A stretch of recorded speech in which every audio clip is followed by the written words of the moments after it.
Good morning, everyone. It is finally time to go to Up Garage and get rid of some of these parts that I've been hoarding and lying around. It's been stressing me out. All the parts have just been like chilling in the living room or outside in the backyard. And I hate having parts lying around that don't have a purpose and are just not organized and they're not selling. Like, it's just frustrating. So yeah, finally time to get rid of some stuff. We're getting rid of the GTR seat, the rear seat from the 33, the factory wheels, got some more factory wheels in the boot, plus that GTR diff system.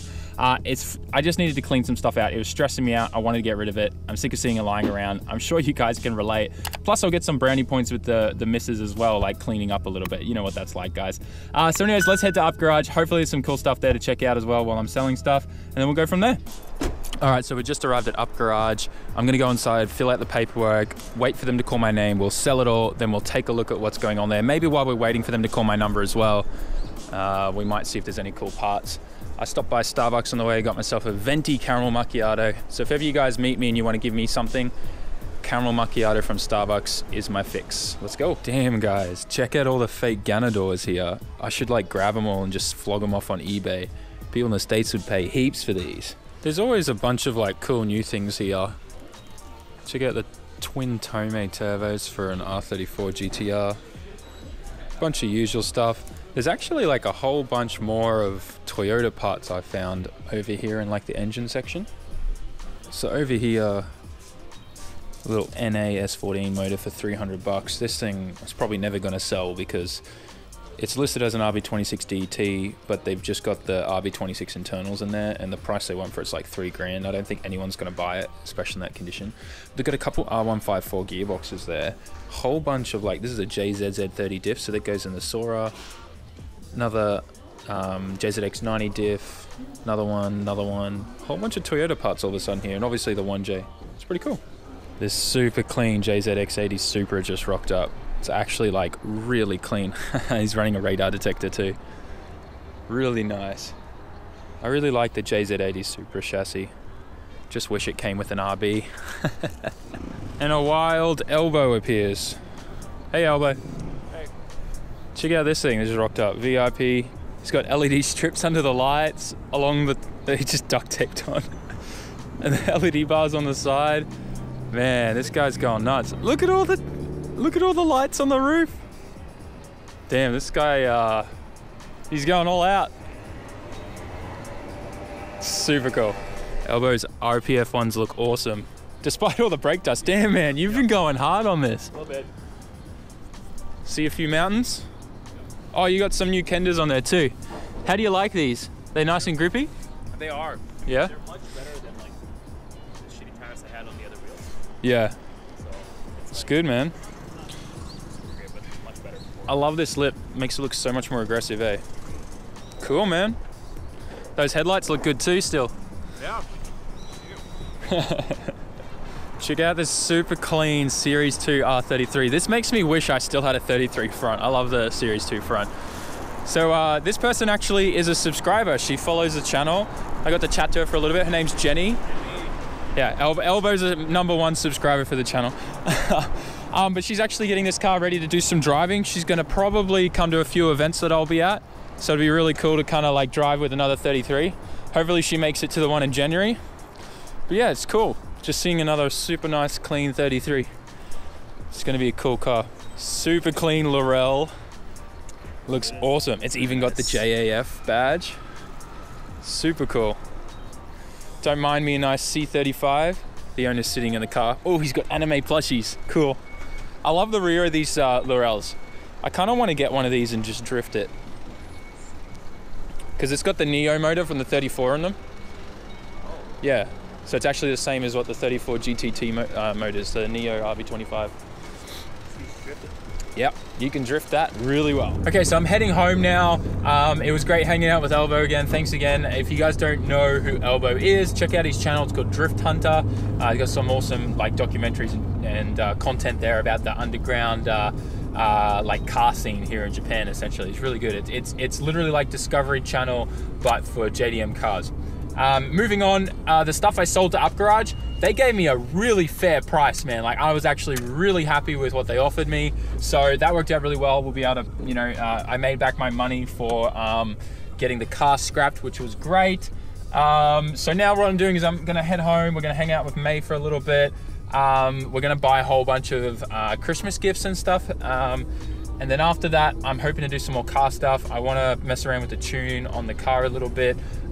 It's still kind of boost creeping a little bit in the high RPMs, and I also want to set up my closed loop lambda table, which is just like a way of, before 3000 RPM, the Link ECU has this feature where it will keep your air fuel ratios like perfectly on the stoichiometric level, which then means you don't end up like burning heaps of fuel when you're just putting around town and stuff like that. Having a high horsepower car means you use a lot of fuel, and if you set up the closed loop lambda table, then you end up just like it's like a normal car, because unless you put your foot down and go into boost, you're not going to use a whole bunch of fuel. Anyways, I'm sure you understand what I'm saying. A lot of you guys are pretty car-minded. So what we're going to do is I'll probably pick up the vlog back when I'm in the car and we're mucking around with the tune again, and we'll do some pulls on the highway and do some road tuning. It'll be heaps of fun. Okay, so I'm now sitting on the side of the road and I've started doing some road tuning. We've got the Link ECU obviously all open up here, and what I'm working on is my wastegate table. Now this is it here. So we can see here at like 35,000 RPM, I've got it set to 55, which is, this is just like the percentage of how much the boost solenoid is like leaking air in, right? So this is 55% air leakage, which means more boost essentially. And as we can see here, and that helps it kind of like boost quicker. And then at around about 4,000, got 53, 45,000, it drops down to 52. And then from there, I kind of like level it out to 51, 51, 50, 50, 49, 47, when we hit 7,500, which is our very close to our RPM limit. And that just kind of like means that if I'm really, really pushing it in the power band, that we don't have any issues at high RPM with big boost or anything like that. Now, previously, this was all like 55, 54, all the way out till 49, 47. So I've really kind of cut this back here to try and eliminate a lot of that boost creeping issues. So I'm gonna do some pulls. Hopefully it fixes a lot of my issues. We'll get on the highway and we'll keep mucking around with it, and then I'll set up my closed lambda. So let's get started, hey? Okay, so hopefully you guys can see me okay. I'm gonna only keep one of the interior lights on so I can still kind of see what's going on out here. Traffic's good, so I think I'm gonna pull out and we'll see how this goes.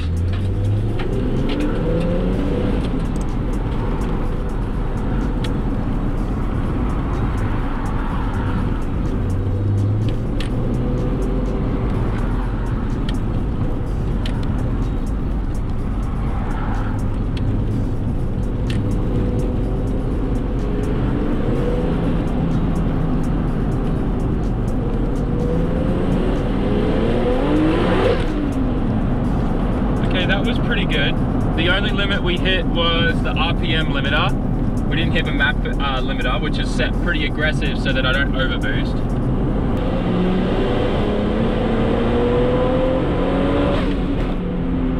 Okay, kind of overboost a little bit there.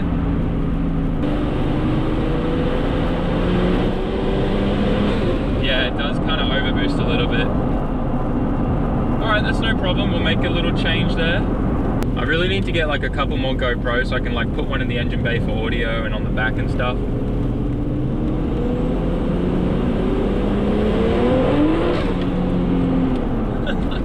This thing just loves to break loose. Like seriously, the moment you put your foot down, in first, second, third, it'll break loose.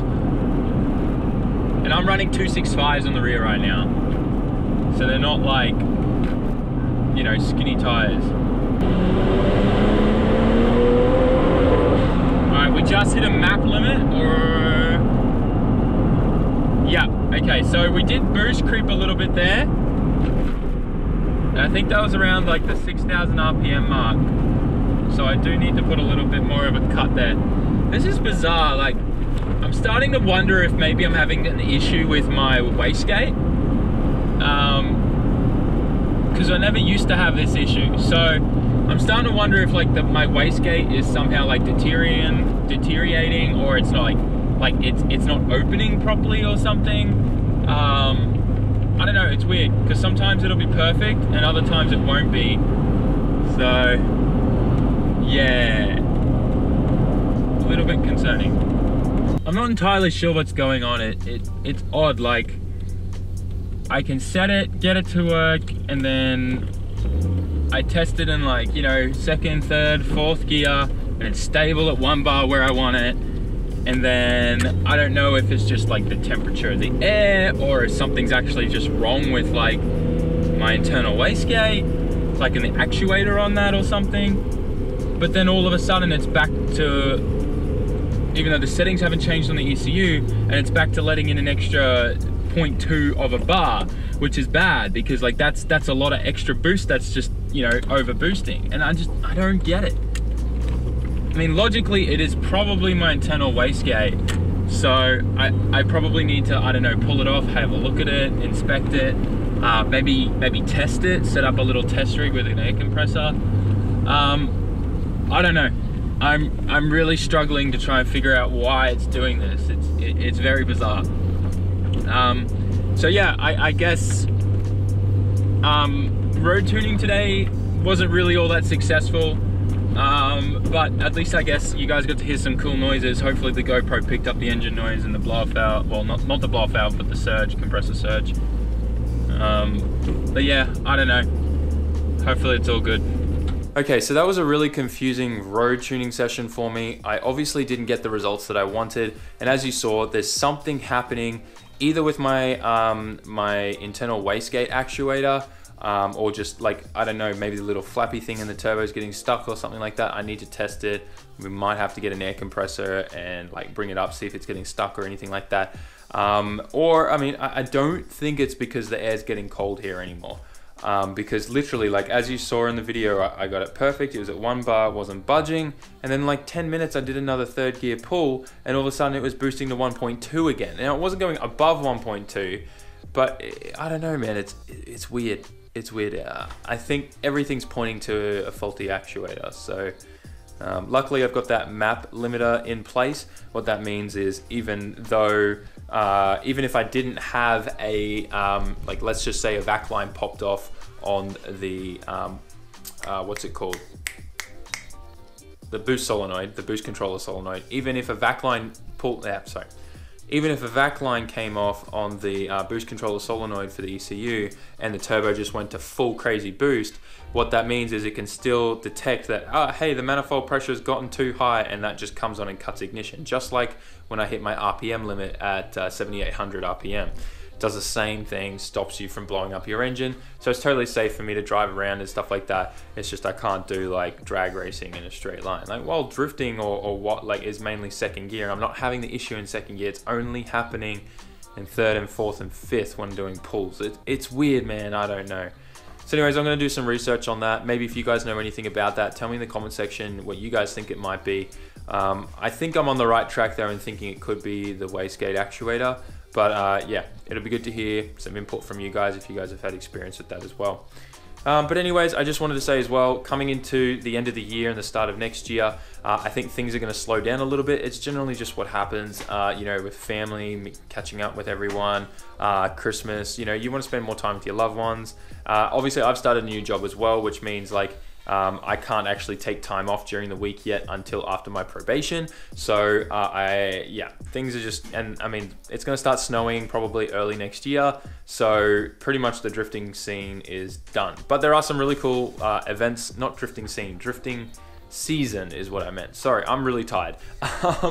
But yeah, there are some cool events like Tokyo Auto Salon, and there will be a drift event actually that weekend for STF before it starts snowing and the weather gets kind of crappy. We'll be at Fuji Speedway, and I haven't drifted there before, so that'll be cool.